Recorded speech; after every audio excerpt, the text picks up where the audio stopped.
Hello? Hey, what's going on, bro? Yeah, I just got this new Pavo20 Pro. This looks pretty sweet, actually. I mean, it's pretty much mostly assembled. Well, actually, I see some screws in here, top plate, some propellers, ooh, the LED strip, and this little thing. Yeah, some sort of cage probably for the O3 unit, something. Let me grab a couple tools here. We'll go ahead and try to bang it together, and I'll let you know what I think here. Let's see, put these little screws in here, jam, jam, jam.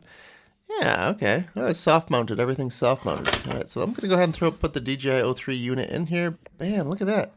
It actually fits really cool in this little cage. I'm loving this little cage. This is awesome. Yeah, cool. Yeah, it fits on perfect. It'd be cool if you could use this little cage on like other quads. Like if you could just take this whole cage off and throw it on another quad. Let's see. I'm gonna hook it up in BetaFlight. Wow, that was easy. ELRS just automatically updated.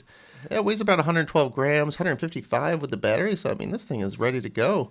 I'm going to send you a couple of videos. Hold on, I'll be right back.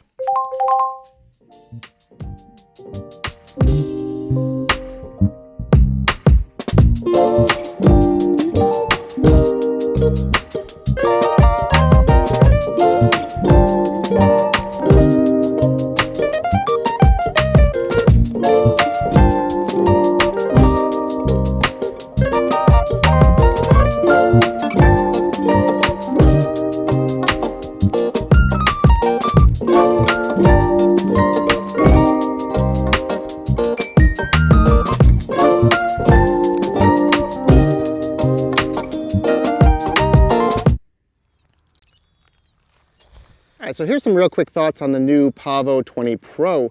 I never flew the Pavo20, so I can't say if it's better or worse than the Pavo20 normal. However, this one does have bigger motors, and it does have 3-blade props, which theoretically should give it more stability and also grip and power. So I think that's probably a huge benefit. Just speaking about the Pavo20 Pro by itself alone, it's awesome. Definitely one of my new favorite drones. It's 155 grams, including the battery, which means you can fly this basically anywhere you want to, except for, well, mountains, for example. You're not going to be flying in mountains or any sort of windy environment. Even today, there's like a tiny, very, very light breeze. And in the shot I was trying to do, I really had to roll the quad sideways to fight the wind, and then what happens is when you get inside of a place, all of a sudden you have to jerk. So you do have to really counteract the wind even on a very, very still day, but that's just because it weighs 155 grams. As far as footage goes, I'm not experiencing any jello. Of course, you're using the DJI O3 system. You can see I have an ND8 filter on here now, and that's because I'm filming at 120 frames per second with a 1/240th shutter speed. So really all I needed was the ND8, and right now it's a little overcast, but it was quite a bit brighter earlier when I was shooting. Yeah, the build quality, everything is pretty cool. I have a couple minor issues, and that's just that like the nuts right here on the mounts. I noticed that the nuts themselves seem to tighten themselves, but what ends up happening is the frame itself gets a little bit loose. So you really have to keep an eye on that.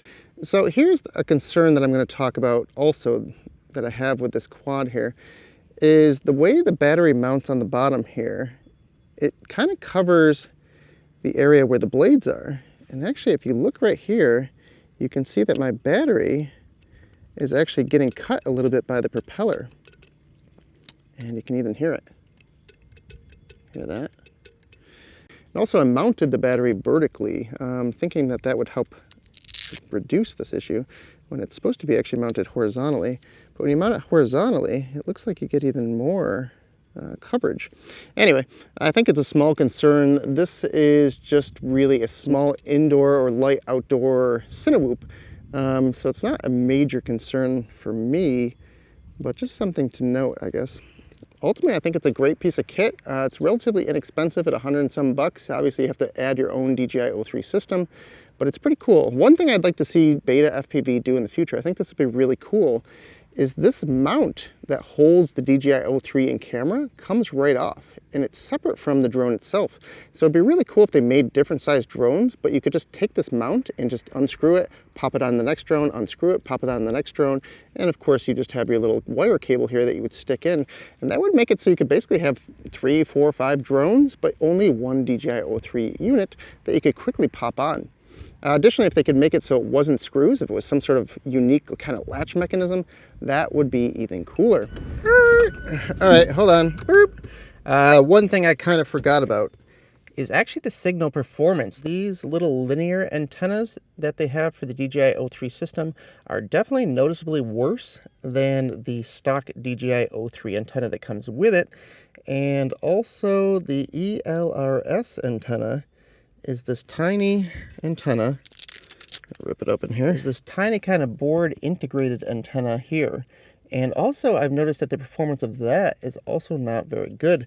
Now they're doing both of these things to save weight, and if weight's your #1 priority, then that's perfectly fine. Anyway, great little drone. If you're looking for something tiny, 150 grams, including the battery in the DJI O3 unit, I think this Pavo20 Pro is pretty freaking sweet, and I'm super glad to have one.